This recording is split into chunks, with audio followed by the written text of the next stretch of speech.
चश्मदीदों के बयान भी दर्ज करने शुरू कर दिए हैं। एनआईए ने मौके से सैंपल उठाए हैं, फॉरेंसिक लैब इन सैंपल्स को भेजा गया है। हमले वाली जगह मौजूद लोगों की लिस्ट भी तैयार की जा रही है। जो लोग मौजूद थे उनसे पूछताछ होगी और उनसे पूछताछ करके ये समझा जाएगा कि कितने लोग थे, कैसे थे। इस पूरे मामले को लेकर जो लोग चश्मदीद हैं, खास तौर पर पहलगाम में जब आतंकी गोलीबारी कर रहे थे उस वक्त जो लोग वहां मौजूद थे उनकी भी सूची तैयार की जाएगी, क्योंकि टूरिस्टों के साथ में जो लोकल गाइड्स हों या फिर वो घोड़े वाले हों या वहां काम करते हों, जो चाय पॉइंट्स है, मैगी पॉइंट्स है, वहां के लोगों की भी लिस्ट यहां तैयार की जाएगी जो लोग उस समय हमले के वक्त में मौजूद थे। और जतिन हमारे साथ लगातार बने हैं। जतिन, एनआईए ने एफआईआर दर्ज की है, मामले की तफ्तीश शुरू हो चुकी है, सैंपल ले चुकी है, लिस्ट तैयार है, तो कार्रवाई ताबड़तोड़ हर तरफ से हो रही है।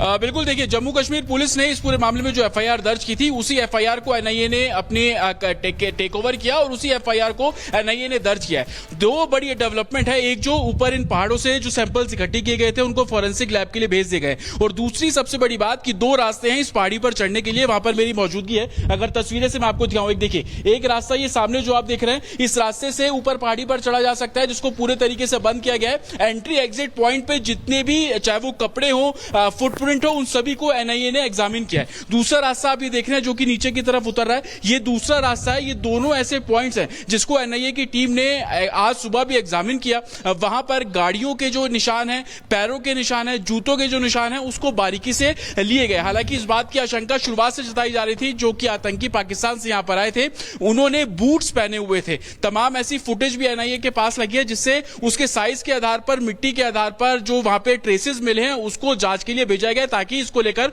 तमाम जो एविडेंस है वो क्रिएट किया जा सके। आपको यह भी बता दूं कि इस पूरे मामले में एनआईए ने अब एफआईआर दर्ज की है, तो साथ ही डीआईजी और आईजी रैंक के अधिकारियों को यह जिम्मेदारी दी गई है कि तमाम जो एविडेंस है उसको इकट्ठा किया जाए, उसको दिल्ली में फॉरेंसिक लैब में भेजा जाए और भेजने के बाद उसकी रिपोर्ट जल्द मिले, ताकि आगे जो एक्शन है वो बहुत तेजी से किया जा सके। दो बड़े डेवलपमेंट जिस तरीके से मैंने आपको बताया, एफआईआर आज रजिस्टर्ड कर ली गई है, जो सैंपल इकट्ठे किए गए थे फॉरेंसिक लैब में भेज दिया गया, लेकिन सबसे महत्वपूर्ण एग्जिट प्लान उन टेररिस्ट का क्या था, और यही कारण है कि 5 किलोमीटर का वो पूरा एरिया जो कि इस रास्ते से होकर गुजरता है, जो कि आप सामने रोड पूरे तरीके से खाली देख रहे हैं, इस पूरे इलाके को सैनिटाइज किया गया है। इस पूरे इलाके से जो सैंपल है वो इकट्ठे किए गए हैं, और 5 किलोमीटर का दूसरा रास्ता, क्योंकि कोई भी चूक ना हो, कोई भी सैंपल ऐसा ना हो जो कि एनआईए की टीम से रह जाए, तो इस पूरे इलाके को सैनिटाइज कर सबूत इकट्ठे करने का काम एनआईए द्वारा किया जा रहा है। 14 वांटेड आतंकी है, लेकिन जो महत्वपूर्ण जानकारी इस पूरे मामले में ये कि एग्जिट पॉइंट उन आतंकियों का क्या था जो 22 अप्रैल को हमला करके जाते हैं, हिंदुओं को निशाने पर लेते हैं, टारगेट किलिंग करके जाते हैं। लेकिन इसी बीच अपने दर्शकों को बता दें, जम्मू कश्मीर में आतंकियों के अंत का काउंटडाउन शुरू हो चुका है। पहलगाम हमले के बाद सुरक्षा बलों ने आतंक विरोधी अभियान को और तेज कर दिया है। आतंकियों पर चुन चुनकर प्रहार हो रहा है। अलग अलग जगहों पर अब तक 10 आतंकियों के घर मिट्टी में मिला दिए गए हैं और जल्द ही आतंकी भी मिट्टी में मिला दिए जाएंगे। 22 अप्रैल को पहलगाम में आतंकी हमला हुआ था। इसके बाद सुरक्षा बलों ने अभियान शुरू किया और तस्वीरें देखिए, ये 10 तस्वीरें आतंक पर आक्रमण की गवाही दे रही हैं। अनंतनाग से लेकर कुलगाम तक, चाहे पुलवामा की बात करें, कुलगाम, कुपवाड़ा, त्राल, ब्रिजबेहरा, शोपिया और त्राल पुलवामा में, इसके अलावा बांदीपोरा में, चारों तरफ अगर देखेंगे तो आपको एक ही मंजर दिखेगा, आतंकियों का घर ध्वस्त हो चुका है।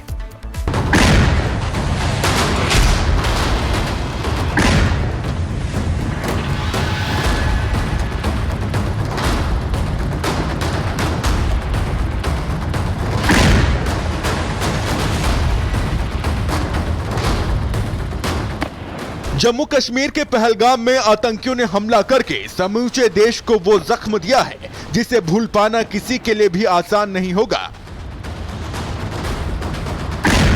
लेकिन अब हर एक जख्म का हिसाब लिया जाएगा, जिसके लिए जम्मू कश्मीर में धुआंधार एक्शन शुरू हो चुका है।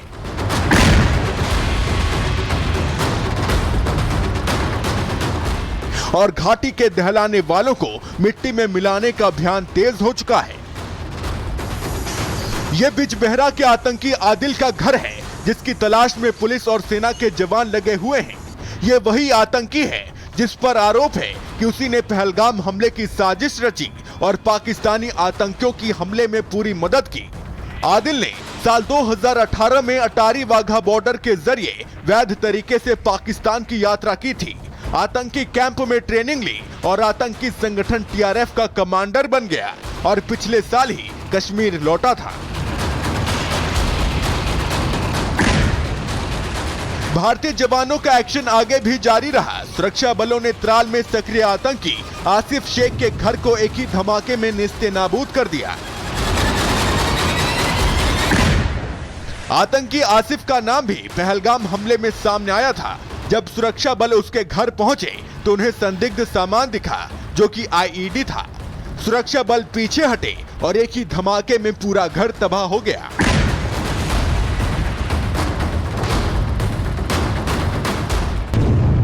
पुलवामा में एक्टिव आतंकी एहसान उल हक के मकान को भी ध्वस्त कर दिया गया है। एहसान उल हक लश्कर तैयबा का आतंकी है और साल 2023 से घाटी में एक्टिव है। हाथों में हथियार लिए ये है आतंकी शाहिद अहमद कुटे, जिसके घर को भी सुरक्षा बलों ने नष्ट कर दिया। शाहिद अहमद कुटे साल 2022 से घाटी में एक्टिव है और आतंकी वारदातों को अंजाम देने की साजिश रचता है। कुलगाम में भी आतंकी जाकिर का मकान गिराया गया है। जाकिर लश्कर का आतंकी है जो कि घाटी में लंबे वक्त से एक्टिव है। कुलगाम के मतलाम इलाके में भी सक्रिय आतंकी जाहिद अहमद के घर को ढा दिया गया है। आतंकी कोई भी हो, लेकिन उनके ठिकानों को चुन चुनकर सुरक्षा बल मिट्टी में मिला रहे हैं। सुरक्षा बलों ने लश्कर तैयबा के आतंकी फारूक अहमद घर को ब्लास्ट कर 3 सेकंड में ही उड़ा दिया। फारूक फिलहाल पाकिस्तान में छिपा हुआ है और वहीं से आतंकी गतिविधियों को संचालित करता है।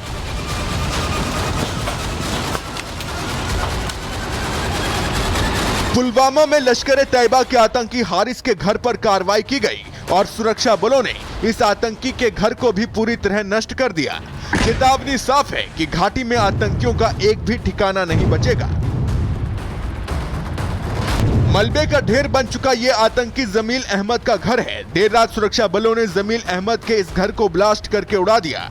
जमील अहमद साल 2016 से घाटी में एक्टिव है, जो अपने खतरनाक मंसूबों को अंजाम देने की फिराक में रहता है। यह आतंकी आमिर नाजिर का घर है, जो कि जैश ए मोहम्मद का आतंकी है और लंबे वक्त से फरार चल रहा है। इसके बावजूद वो घाटी में आतंकी गतिविधियों में शामिल रहता है। पहलगाम में हुए हमले के बाद से घाटी में आतंकियों की बची खुची जमीन को भी नष्ट करने के लिए ऑपरेशन चलाया जा रहा है और चुन चुनकर एक एक आतंकी के घर को मिट्टी में मिलाया जा रहा है। और बस बारी है पहलगाम में निहत्थे लोगों की जान लेने वाले आतंकियों की, जिनका हिसाब होना अभी बाकी है। Bureau report, Republic Bharat. आतंकियों के खिलाफ फुल एक्शन इस समय जारी है। बांदीपोरा में आतंकी जमील अहमद के घर को ध्वस्त कर दिया गया है। हमारी सहयोगी अनामिका संकाली बांदीपोरा पहुंची, वहां से ग्राउंड रिपोर्ट फाइल की है, देखिए।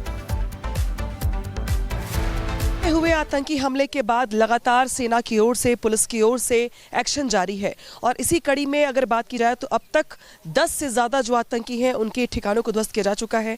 और इस वक्त जहां मेरी मौजूदगी है ये बांदीपोरा का इलाका है और ये एक कॉलोनी में मेरी मौजूदगी है। और ये जो घर देख रहे हैं आप, जो घर भी है और मलबा भी है, क्योंकि मलबा आधे घर को तब्दील कर दिया गया है मलबे में। कल यहाँ पे ब्लास्ट किया गया देर रात और ब्लास्ट के बाद जो घर देख रहे हैं आप, इसे बहुत हद तक डिमोलिश कर दिया गया है। ये घर है जमील अहमद शीर गोजरी का, सन ऑफ अब्दुल अहद शीर गोजरी का। नाज कॉलोनी है ये, बांदीपोरा का ये इलाका है। और जानकारी के मुताबिक ये जो घर है देख रहे हैं आप जमील अहमद शीर गोजरी का, इसके बारे में दरअसल कहा जा रहा है कि 2016 से ये एक्टिव है। और जिस तरीके से पहलगाम में हुई घटना के बाद से जो एक्शन है सेना के जवानों का वो यहाँ पर है, जिसके तहत जो मददगार हैं उन पर भी कड़ी कार्रवाई की जा रही है। और कड़ी कार्रवाई के तहत ही यहाँ पर भी ब्लास्ट किया गया है, इसे जमींदोज कर दिया गया है। घर का सामान जो है देखिए बाहर निकाल दिया गया है, आपको घर का सामान बाहर दिखाई देगा।